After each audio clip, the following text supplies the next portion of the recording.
Hello दोस्तों, आज हम लोग पॉकेट जीके बुक का से पढ़ रहे हैं समीपवर्ती राजवंशों का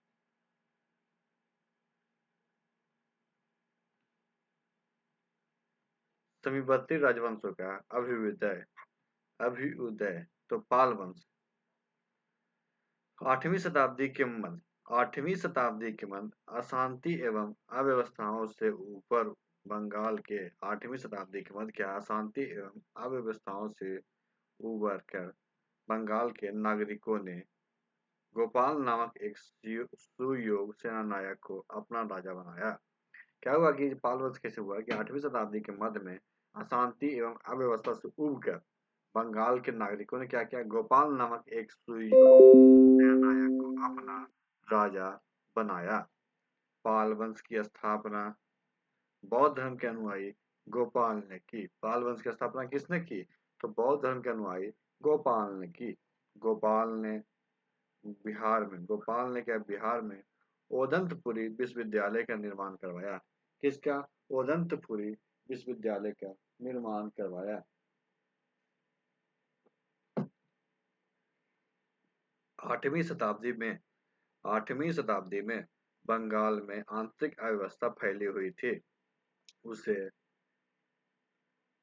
मत्स्यनाथ कहा गया है। गोपाल के पश्चात उसका पुत्र धर्मपाल। गोपाल के पश्चात क्या? उसका पुत्र धर्मपाल पाल वंश का शासक बना। गोपाल के पश्चात क्या है? उसका पुत्र धर्मपाल पाल वंश का शासक बना। उसने क्या है, बंगाल को उत्तरी भारत के प्रमुख राजाओं की श्रेणी में स्थापित कर दिया। गोपाल ने क्या किया? उसने बंगाल को उत्तरी भारत के प्रमुख राज्यों की श्रेणी में स्थापित कर दिया।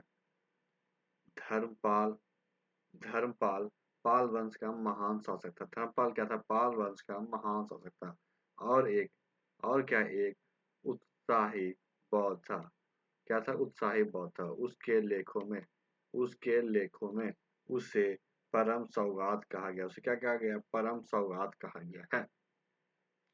धर्मपाल ने क्या विक्रमशिला तथा सोमपुरी पहाड़पुर में प्रसिद्ध बिहारों की स्थापना की। धर्मपाल ने किसका?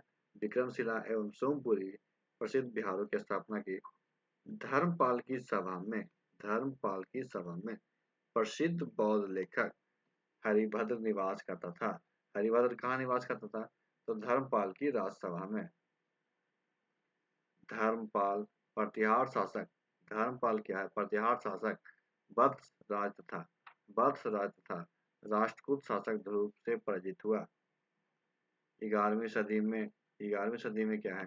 गुजराती कवि सोरंटल में धर्मपाल को उत्तरापद स्वामी की उपाधि से संबोधित किया गया।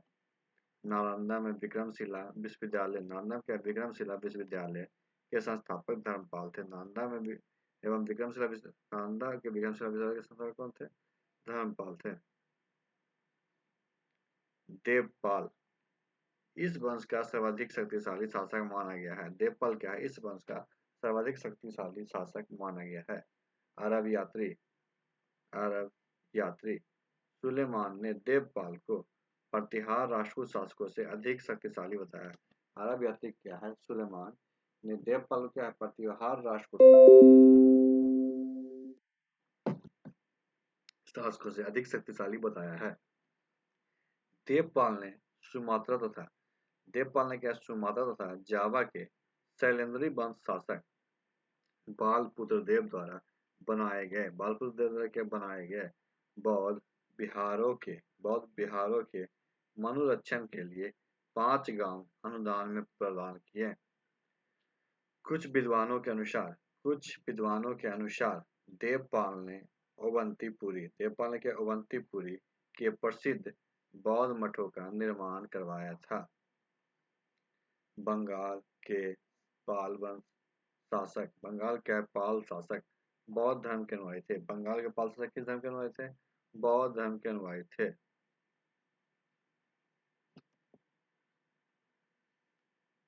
मौर्य रीति नामक साहित्यिक विद्या का विकास पाल शासकों के समय हुआ। मौर्य रीति नामक साहित्यिक विद्या का विकास कब हुआ? पाल शासकों के समय हुआ।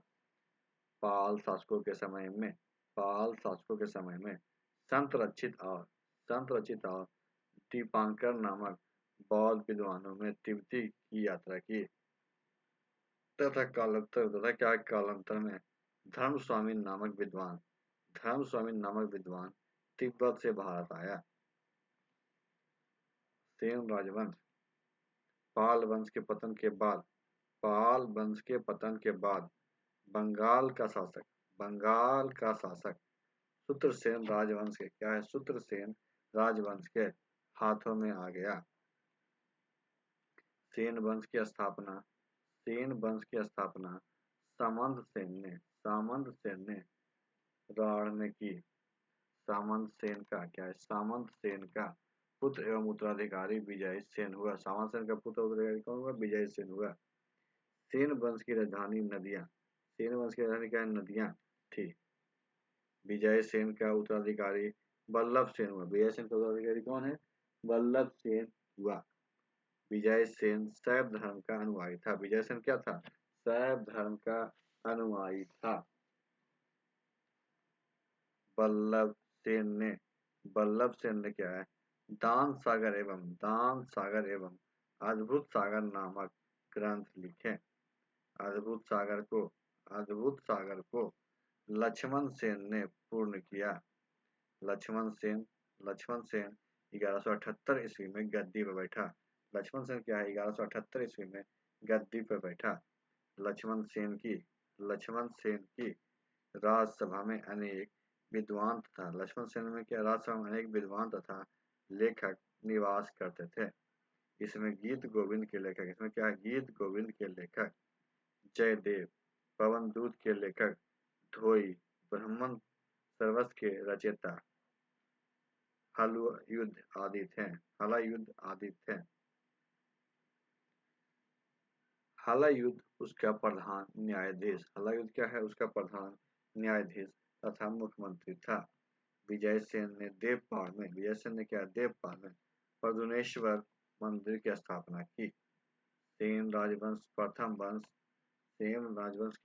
वंश था जिसने अपना अभिलेख सर्वप्रथम किसमें? हिंदी में उत्कीर्ण करवाया। लक्ष्मण सेन बंगाल का अंतिम हिंदू शासक था। लक्ष्मण सेन क्या है? बंगाल का अंतिम हिंदू शासक था। कश्मीर के शासन करने वाले राजवंश कालक्रम में कुछ इस प्रकार थे। काकेटक वंश, उत्पल वंश, लोहार वंश। तो कश्मीर के हिंदू राजाओं के इतिहास कल्हन की राजतरंगी से मिलती है। किससे मिलती है? कल्हन की राजतरंगी से मिलता है। कल्हन ब्राह्मण जाति का था। कल्हन किस जाति का था? ब्राह्मण जाति का था। राजतरंगी की रचना उसने जय सिंह के शासन काल में पूर्ण की। राजतरंगी की रचना किसके शासन काल में पूर्ण की? जय सिंह के शासन काल में पूर्ण की। इसकी रचना महाभारत के शैली पर आधार की गई है। इसकी रचना क्या है? महाभारत की शैली के आधार पर की गई है। कारकेटक इस वंश की स्थापना दुर्लभ वर्धन ने 7वीं शताब्दी में की। दुर्लभ वर्धन ने कब की? 7वीं शताब्दी में की। ललितादित्य मुकुंद तापिपिड कश्मीर का सर्वाधिक शक्तिशाली शासक था और एक साम्राज्यवादी शासक था। क्या था? साम्राज्यवादी शासक था। ललितादित्य विजेता होने के साथ साथ क्या है? रण विजेता होने के साथ साथ एक कला प्रेमी और महान निर्माता भी था। सूर्य का प्रसिद्ध मार्तंड मंदिर उसी के द्वारा बनाया गया था। कश्मीर में परिहासपुर नगर बसाया था। कश्मीर में क्या है? परिहासपुर नगर बसाया था। इस वंश का अंतिम शासक जयापीड विनयादित्य था। इस वंश का अंतिम शासक क्या था? जयापीड विनयादित्य था। उत्पल वंश काराकोट वंश के बाद कश्मीर में उत्पल वंश की स्थापना की गई की तथा इस वंश की स्थापना अवंती वर्मन ने की। इस वंश की स्थापना किसने की? अवंती वर्मन ने की। अपने मंत्री सूर्य के साथ, आपके मंत्री क्या है? सूर्य के साथ अवंती वर्मन ने शासन किया और अवंतीपुर नामक नगर की स्थापना भी अवंती वर्मन ने की। अवंती वर्मन एक लोक कल्याणकारी शासक था। अवंती वर्मन क्या था? एक लोक कल्याणकारी शासक था जिसने कृषि की उन्नति के लिए, इसमें क्या है, कृषि की उन्नति के लिए नहरों का निर्माण करवाया। अवंती वर्मन ने साहित्य एवं कला को काफी प्रोत्साहन दिया। अवंती वर्मन क्या है? साहित्य एवं कला को काफी प्रोत्साहन दिया।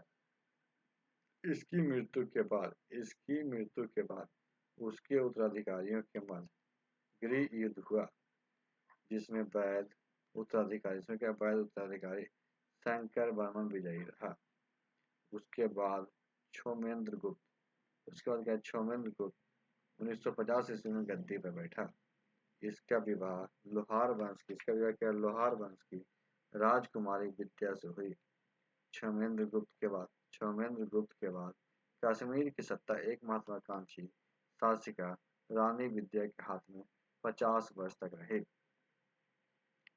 विद्या की गणना प्रसिद्ध महिला शासकों में की जाती है एवं उसका नाम सिक्के पे उत्कीर्ण किया गया। उसका नाम क्या है? सिक्के पे उत्कीर्ण किया गया है। लोहार वंश क्या है? इस वंश का संस्थापक संग्राम राज था। इस वंश का संस्थापक कौन था? संग्राम राज था। लोहार वंश का शासक हर्ष एक विद्वान कवि था, कई भाषाओं का ज्ञाता था। कल्हण हर्ष का आश्रित कवि था। कल्हण क्या था? हर्ष का आश्रित कवि था। इसने राजकोष को भरने के लिए कई सारे कर लगाए तथा मंदिरों को लूटा। हर्ष में सद्गुणों एवं दुर्गुणों का विचित्र मिश्रण था। हर्ष में क्या? सद्गुणों एवं दुर्गुणों क्या था? विचित्र मिश्रण था। हर्ष को कश्मीर का नीरो कहा जाता है। इसको क्या है? कश्मीर का नीरो कहता है। हर्ष के काल में कश्मीर में भयंकर अकाल पड़ा। हर्ष के काल में क्या है? कश्मीर में भयंकर अकाल पड़ा। फिर भी उसने दमनपुर करों को वापस नहीं लिया। उसने क्या है? दमनपुर जो कर था उसको वापस नहीं लिया। जय सिंह इस वंश का अंतिम शासक था। जय सिंह क्या था? इस वंश का अंतिम शासक था। कल्हण जो कवि राजतरंगिणी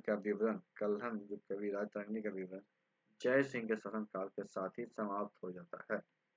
11वीं सदी में क्या है? क्षोमेंद्र ने बृहद कथा मंजरी तथा स्वयंदेव ने सरित सागर की रचना की।